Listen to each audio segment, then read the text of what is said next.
સત્યમ શિવમ સુંદરમ। નમસ્કાર વિદ્યાર્થી મિત્રો। આપણે ધોરણ 11 વિષય વાણિજ્ય વ્યવસ્થા એની અંદર ગયા વિડિયોની અંદર આપણે ચેપ્ટર નંબર 5 ધંધાકીય વ્યવસ્થાના સ્વરૂપો એકની અંદર વૈયક્તિક માલિકીના લક્ષણોની ચર્ચા કરી। હવે પછીના આજના વિડિયોની મિત્રો આપણે વૈયક્તિક માલિકીના ફાયદા વિશે ચર્ચા કરવાની છે કે કોઈ પણ વૈયક્તિક માલિકીની પેઢી હોય તો એના ફાયદાઓ શું શું છે, એનાથી વૈયક્તિક માલિકીની પેઢીને કેવો લાભ કેવા ફાયદાઓ થાય છે। તો ચલો મિત્રો આપણે જોઈએ વૈયક્તિક માલિકીના ફાયદાઓ। એની અંદર પહેલો ફાયદો તમને આપેલો છે કે સરળ સ્થાપના વિધિ। જો મિત્રો આની અંદર જે કાંઈ પણ ફાયદાઓના જે તમને મુદ્દાઓ આપેલા છે એમાંથી ઘણા બધા મુદ્દાઓ એવા છે જે રિપીટ થાય છે, જે તમને વૈયક્તિક માલિકીના લક્ષણોની અંદર પણ આપેલા છે અને વૈયક્તિક માલિકીના ફાયદાઓની અંદર પણ આપેલા છે। જો પહેલો મુદ્દો તમને પહેલો ફાયદો આપ્યો છે સરળ સ્થાપના વિધિ, જેનું લક્ષણ પણ છે। તો જોઈએ વૈયક્તિક માલિકીના ફાયદાની અંદર સરળ સ્થાપના વિધિ, કઈ રીતે વૈયક્તિક માલિકીની પેઢીની સ્થાપના સરળ હોય છે।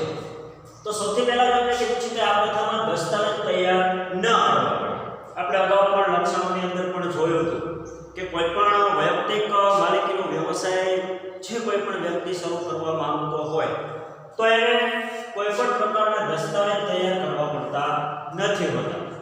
આપણે એ વખતે સમજાતા કે કોઈ પણ મોટી કંપની સ્થાપવી હોય કે અન્ય ધંધાકીય એકમોનું સ્થાપન કરવું હોય તો એના માટે ઘણા બધા અગત્યના દસ્તાવેજો રજૂ કરવા પડતા હોય છે। આપણે અગાઉ પણ જાણ્યું કે કોઈ પણ કંપનીની સ્થાપના કરવી તો એમાં આવેદનપત્ર છે, નિયમનપત્ર છે, એ સિવાય અન્ય ઘણા બધા દસ્તાવેજો એની સાથે આપવા પડતા હોય છે।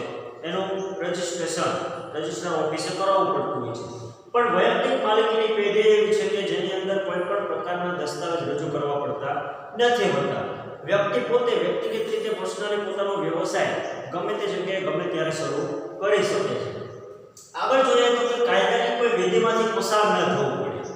હવે જો વૈયક્તિક વ્યવસાય સ્થાપવા ઈચ્છતી વ્યક્તિએ કોઈ પણ કાયદાકીય વિધિમાંથી પસાર થવું પડતું નથી। એટલે એને પોતાનો એકમ સ્થાપવા માટે કોઈ પણ રજિસ્ટ્રાર પાસેથી કે સરકાર પાસેથી મંજૂરી મેળવવાની કે કોઈ પણ ધંધાકીય જોગવાઈઓ છે એનું પાલન કરવાની જરૂરિયાત રહેતી નથી હોતી। આગળ જોઈએ તો કે ઓછી મૂડી, અશિક્ષિત અને સામાન્ય કૌશલ્ય ધરાવતી વ્યક્તિ પણ વ્યવસાય શરૂ કરી શકે છે। જો શું કીધું છે કે કોઈ પણ વ્યક્તિ જો ઓછી મૂડી ધરાવતો હોય, અશિક્ષિત હોય કે પછી એની પાસે સામાન્ય કૌશલ્ય હોય તો એવા વ્યક્તિઓ પણ વ્યક્તિગત વ્યવસાય શરૂ કરી શકે છે। એટલે આ પ્રમાણે મિત્રો કોઈ પણ વ્યક્તિ જો વૈયક્તિક માલિકીની કે વૈયક્તિક પેઢીની સ્થાપના કરવા માંગતો હોય અથવા તો વૈયક્તિક રીતે પોતાનો વ્યવસાય કે વેપાર શરૂ કરવા માંગતો હોય તો એ પોતાના વ્યવસાયની સ્થાપના એકદમ સરળતાથી કરી શકે છે અને કોઈ પણ સરકારની કે કોઈ પણ જોગવાઈનું પાલન કરવાની કે મંજૂરી મેળવવાની જરૂરિયાત રહેતી નથી હોતી। ત્યાર પછી બીજો ફાયદો આપેલો છે ઓછી મૂડી। જો મિત્રો આ મુદ્દો તમને લક્ષણોની અંદર પણ આપેલો છે કે વૈયક્તિક માલિકીની પેઢી જે છે એ કોઈ પણ વ્યક્તિ ઓછી મૂડી ધરાવતો હોય તો પણ એ પોતાનો વ્યવસાય શરૂ કરી શકે છે। એની અંદર જોઈએ તો એની અંદર તમને કીધું છે કે જો ઓછી મૂડી એ શું છે, અગત્યનું લક્ષણ છે અને વિશિષ્ટ લાભ છે। જો ઓછી મૂડી કોઈ પણ વ્યક્તિ ઓછી મૂડી પોતાનો વૈયક્તિક વ્યવસાય શરૂ કરી શકે છે એનો એક વિશિષ્ટ પ્રકારનો લાભ છે। આગળ તમને કીધું છે કે માલિક ઓછી મૂડીથી વેપાર કરી શકે છે, એટલે કે એને મોટી કંપનીની જેમ વિશાળ પ્રમાણમાં મૂડીની જરૂર પડતી નથી, કારણ કે એનું કદ કેવું હોય છે, સીમિત હોય છે, મર્યાદિત હોય છે। એટલા માટે વૈયક્તિક માલિકીની જે પેઢી છે, જે વ્યવસાય છે એ એકદમ સરળતાથી ઓછી મૂડીથી પણ શરૂ કરી શકે છે। ત્યાર પછી આગળ કીધું છે કે વધારે નાણાંની જરૂર પડતા ઉછીના લઈ શકે છે। જો આપણે અગાઉ પણ ચર્ચા કરી લક્ષણોની અંદર કે કોઈ પણ વ્યક્તિ જ્યારે વૈયક્તિક માલિકીની પેઢીની સ્થાપના કરે ત્યારે એને કદાચ એવું બની શકે કે એને વધારે નાણાંની જરૂર પડે, એની પાસે જે નાણાં છે એ સીમિત થાય, એ પૂરા થઈ જાય અને કદાચ વધારાના પૈસાની જરૂર પડે તો એવા સમયમાં એ શું કરી શકે છે, નાણાં ઉછીના એટલે કે અન્ય વ્યક્તિ પાસેથી એ નાણાં ઉછીના લઈ શકે છે અને પોતાના વ્યક્તિગત એકમની અંદર એ નાણાં રોકી શકે છે। આની અંદર આપણે મિત્રો એ પણ ચર્ચા કરેલી કે જે કોઈ પણ વૈયક્તિક માલિકીની સ્થાપના કરનાર વ્યક્તિ જે અન્ય વ્યક્તિ પાસેથી ઉછીના નાણાં મેળવે છે એ ઉછીના નાણાં પરત આપવાની જવાબદારી કોની હોય છે? એ વૈયક્તિક માલિકની પોતાની જ હોય છે. ત્યાર પછી ત્રીજો ફાયદો તમને કીધું છે કે રહસ્યની જાળવણી. તો લક્ષણોની અંદર પણ આ મુદ્દો હતો કે કોઈ પણ વૈયક્તિક માલિકીની પેઢી હોય તો એની અંદર આપણે એ સમયે પણ જોયું હતું કે વૈયક્તિક માલિકીની પેઢીની અંદર સર્વસત્તાધીશ વ્યક્તિ એક જ હોય છે. તો હવે તમે સમજી શકો કે જે પેઢીની અંદર એક જ વ્યક્તિ સર્વસત્તાધીશ હોય, એક જ વ્યક્તિ ધંધાકીય એકમની સંપૂર્ણ કામગીરી કરતો હોય, તો તમે સમજી શકો કે એની અંદર જે રહસ્યો છે, જે એ વ્યવસાયના અગત્યના મુદ્દાઓ, અગત્યની બાબતો કે પછી કોઈ અગત્યના કાર્યો છે કે પછી સંચાલનના કોઈ એવા ચોક્કસ સૂત્રો છે, એ રહસ્યોની જાળવણી વ્યક્તિગત અંગત રીતે કરી શકે છે. એની અંદર જોઈ લઈએ તો કે રહસ્યો ગુપ્ત રાખવા લાભદાયી હોય છે. હવે જો વૈયક્તિક માલિકીની પેઢી કેવી હોય છે? રહસ્યોને ગુપ્ત રાખવા માટે લાભદાયી હોય છે. એટલે વૈયક્તિક માલિકીની અંદર, વૈયક્તિક વેપારી પેઢીની અંદર જે કંઈ પણ ધંધાકીય એકમના રહસ્યો છે એની એકદમ સરળતાથી સાચવણી થઈ શકે છે. એક જ વ્યક્તિ સર્વસત્તાધીશ, જો અહીંયા તમને શબ્દ આપેલો છે સર્વસત્તાધીશ, એટલે કે જે ધંધાકીય એકમ વૈયક્તિક માલિકીનો છે એની અંદર એક જ વ્યક્તિ સર્વસત્તાધીશ હોય છે અને તેના લીધે ધંધાકીય એકમની જે અગત્યની બાબતો છે, જેવી કે હિસાબો છે, સફળતાની ચાવીઓ છે, એ દરેક બાબતો ગુપ્ત રાખી શકાય છે. તમે જો એની સરખામણીમાં કંપનીને જુઓ તો કંપનીની અંદર તો ઘણા બધા વ્યક્તિઓ કામ કરતા હોય છે. એનું સંચાલક મંડળ અલગ હોય છે, એના વિભાગીય અધિકારીઓ અલગ હોય છે, કર્મચારીઓ અલગ હોય છે. એટલે કે આમ આપણે જોઈએ કંપની, તો કંપનીની અંદર ઘણા બધા વ્યક્તિઓ કામ કરતા હોય છે. તો તમે સમજી શકો કે જેની અંદર ઘણા બધા એકથી વધારે વ્યક્તિઓ કામ કરતા હોય તો એવા ધંધાકીય એકમોની અંદર રહસ્યોની જાળવણી વ્યવસ્થિત રીતે થઈ શકે નહીં. પણ વૈયક્તિક માલિકીની પેઢી એવી છે કે જેની અંદર એક જ વ્યક્તિ સર્વસત્તાધીશ છે, તો એની અંદર વ્યવસ્થિત રીતે પોતાના ધંધાકીય એકમના રહસ્યો જાળવી શકે છે. ત્યાર પછી અહીંયા તમને આપેલું છે કે અન્ય સ્વરૂપોથી રહસ્યોની જાળવણી સારી થાય છે. હવે તમે સમજી શકો આપણે અન્ય સ્વરૂપોની અંદર માહિતી મેળવી કોઈ કંપની હોય તો એની અંદર ઘણા બધા વ્યક્તિઓ કામ કરે છે, તો એના બદલામાં વૈયક્તિક માલિકીની પેઢી હોય તો એની અંદર એક જ વ્યક્તિ કામ કરે છે, એક જ વ્યક્તિ સર્વસત્તાધીશ છે, તો તમે સમજી શકો કે એની અંદર રહસ્યોની જાળવણી વ્યવસ્થિત રીતે થઈ શકે છે.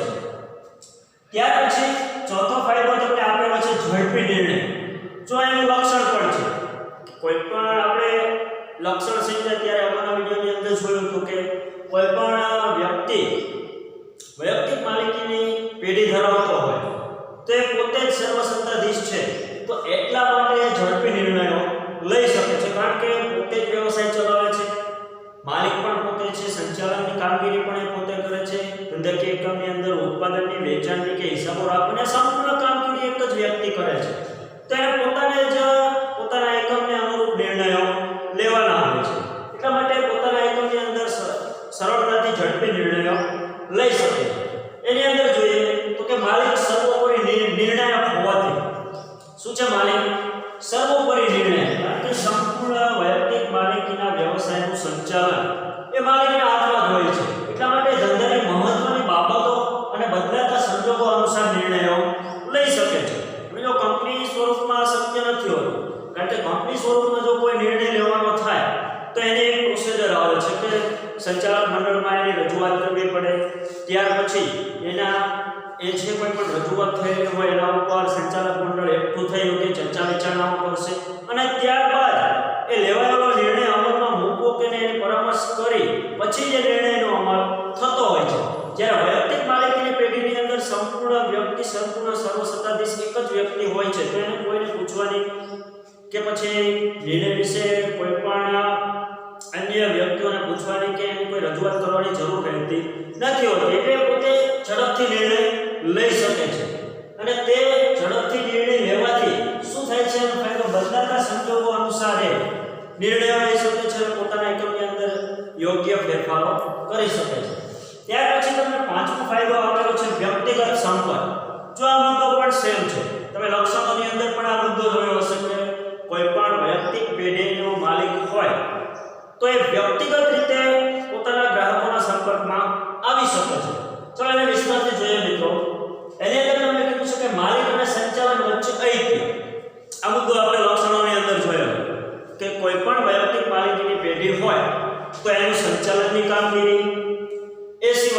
એનો માલિક એક જ વ્યક્તિ હોય છે, એટલે બંને કેવું છે, એક છે. ત્યાર પછી કીધું છે કે માલિક પોતે જ સંચાલન સૂત્ર રાખે છે.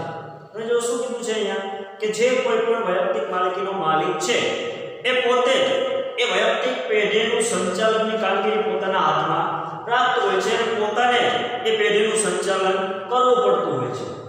આગળ કીધું છે કે ગ્રાહક, લેણદાર, કર્મચારી વ્યક્તિગત સંપર્ક સાધી શકે છે. તમે જો કોઈ પણ વૈયક્તિક માલિકીની પેઢીઓ આપણે અગાઉ પણ ઘણી બધી ચર્ચા કરી કે એની અંદર એક જ વ્યક્તિ સર્વસત્તાધીશ હોય છે, તો તમે સમજી શકો કે એક વ્યક્તિની જે પેઢી છે વૈયક્તિક માલિકીની, એના જે ગ્રાહકો છે, એના જે લેણદારો છે, એ દરેક કર્મચારી સાથે એ માલિક પોતે વ્યક્તિગત રીતે સંપર્ક સાધી શકે છે. કેવી રીતે?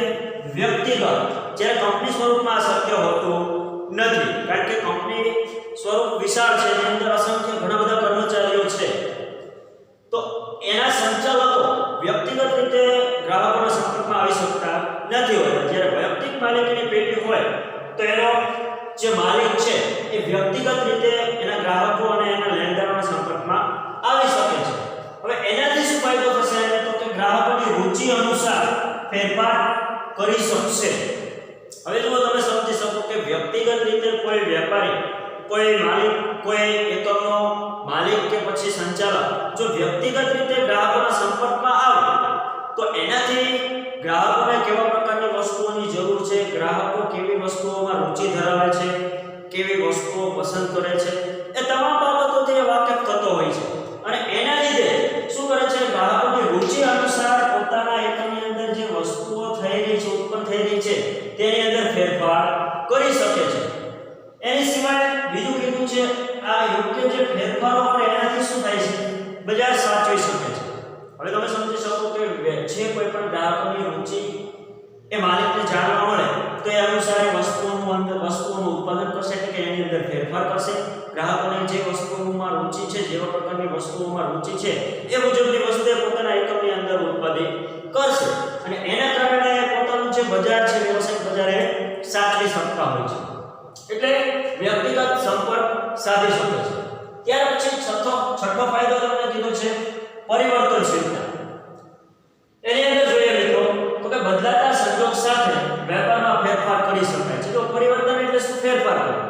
એટલે કે જેમ જેમ સંજોગો બદલાય તેમ તેમ એ વેપારની અંદર પણ ફેરફાર કરી શકે છે, કારણ કે પોતે અમુક રીતે વ્યક્તિગત રીતે પર્સનલી રીતે ગ્રાહકોના સંપર્કમાં આવતા હોય છે. તો એનાથી એમને બદલાતા સંજોગો જે છે એનો ખ્યાલ ઝડપથી આવી શકે છે અને એ મુજબ એ બદલાતા સંજોગોમાં વેપારમાં પણ ફેરફાર કરી શકે છે. ત્યાર પછી આગળ તમને કીધું છે કે ઝડપી નિર્ણય અને જાગૃતિથી ધંધામાં પરિવર્તન લાવી શકાય. હવે તમે જુઓ, ઝડપથી એને ગ્રાહકોની અંદર કે ગ્રાહકોની માંગની અંદર જે પરિવર્તનો આવે છે એની જાણકારી થઈ જાય તો એનાથી શું કરશે? એ પોતે ઝડપી નિર્ણયો લઈ અને પોતાના એકમની અંદર ગ્રાહકોની રુચિ અનુસાર વસ્તુઓનું ઉત્પાદન કરી શકવાનો છે, કારણ કે એને તો નિર્ણય લેવા માટે કોઈ પણ વ્યક્તિને પૂછવાની જરૂર નથી. એ પોતે વૈયક્તિક માલિકીની પેઢીનો માલિક છે, એટલે એને અન્ય કોઈ વ્યક્તિ કે સંચાલક મંડળો એની અંદર હોય નહીં તો પૂછવાની પણ જરૂર પડતી નથી. એટલે પોતે ઝડપી નિર્ણય લઈ અને જાગૃતિથી ધંધાની અંદર પરિવર્તન લાવી શકે છે. આગળ તમને સાતમો ફાયદો કીધો છે કરવેરાનો ઓછો બોજ.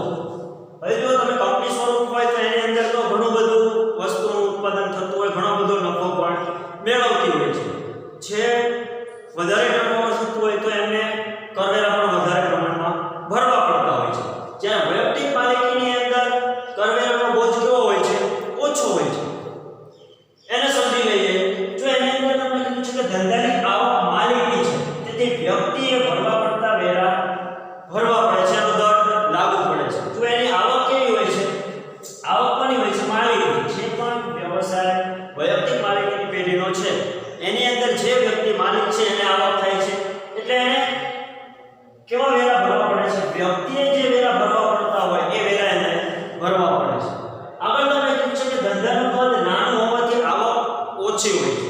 હવે સમજી શકો, કંપનીની સરખામણીમાં તમે વૈયક્તિક માલિકીની પેઢીને સરખાવો તો તમને ખ્યાલ આવે કે કંપની સ્વરૂપ કેવું હોય છે?